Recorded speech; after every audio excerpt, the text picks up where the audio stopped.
Welcome to The Explainer. Today, we're jumping into a really intense story from the 7th century.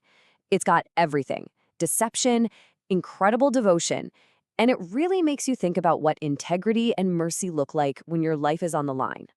So this quote really kicks things off. Aasim ibn Thaabit makes this incredibly firm vow, right?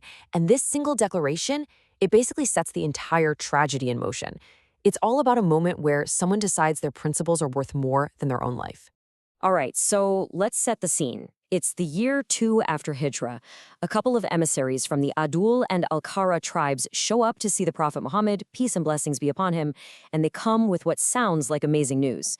They say their people are ready to embrace Islam. So they ask for a favor. They say, hey, can you send some of your best people, some experts, to come back with us?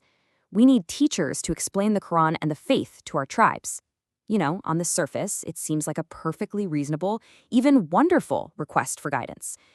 But, and this is a big but, it wasn't what it seemed. Not at all. Behind those polite words was a really dark motive. It was a setup, a complete trap, all cooked up by the Banu Laihyaan clan. They had actually paid these other tribes to lure a group of Muslims away from safety. And because he trusted them, he agreed. The Prophet sent a group of 10 of his most respected companions, real scholars. He put Aasim ibn Thaabit in charge, and off they went thinking they were on a mission of peace. Just think about that for a second. This small, hopeful group, just 10 men, teachers and scholars, heading out into the huge, empty desert. They genuinely believe they're on their way to share something beautiful. What they had no way of knowing, though, was that they were walking straight into a death trap, an ambush. Not 10 enemies, but 200 fighters just waiting for them. And then it happened. In this lonely, remote place between Usfan and Makkah, the trap is sprung. Suddenly they're surrounded, pinned down from all sides. There was absolutely no way out. The attackers give them an offer: just surrender and we'll let you live. But Aasim, their leader, he says no. He remembers that vow he made, the one we started with, and he fights. He fights with everything he has: arrows, his spear, and when that's gone, his sword, right until it shatters. What happens next is, well, it's just incredible. After Aasim is killed, the enemy tries to get to his body. There was a bounty on his head. But out of nowhere, this massive swarm of insects appears, like a living shield, and won't let anyone near him. And as if that's not enough, later that night, a sudden flood rushes through the valley and just washes his body away, protecting him even in death. So, Aasim and 6 others died fighting, but 3 companions survived the initial attack: Khubaib, Zaid, and Abdullah ibn Thaabit. They were captured, tied up, and dragged to Makkah to be sold into slavery. And here's another one of those unbelievable moments. While Khubaib is a prisoner, one of the women guarding him later swore she saw him eating this huge, perfect bunch of grapes. But here's the thing. It was a time of year when there was absolutely no fruit like that anywhere in all of Makkah. It was seen as a sign of divine care. But as incredible as that was, the real test of his faith, of his character, was still to come. And it wasn't a miracle. It was a choice between getting revenge and showing mercy. So picture this. Khubaib knows he's about to be executed.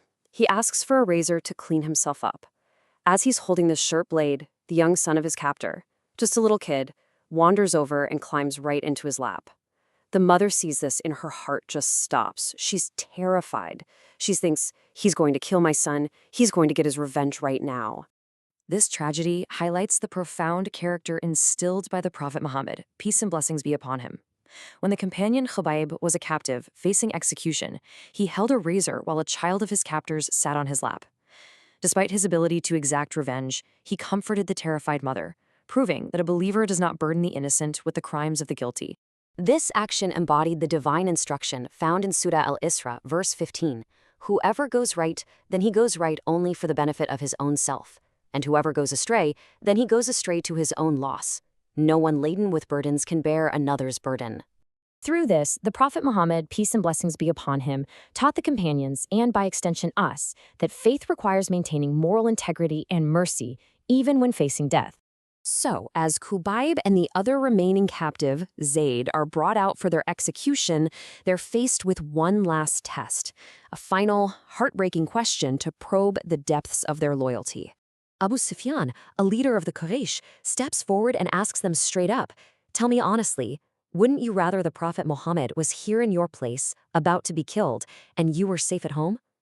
And without even a moment's hesitation, they both give the same answer. They say they wouldn't even want the Prophet to get a splinter, let alone trade their lives for his.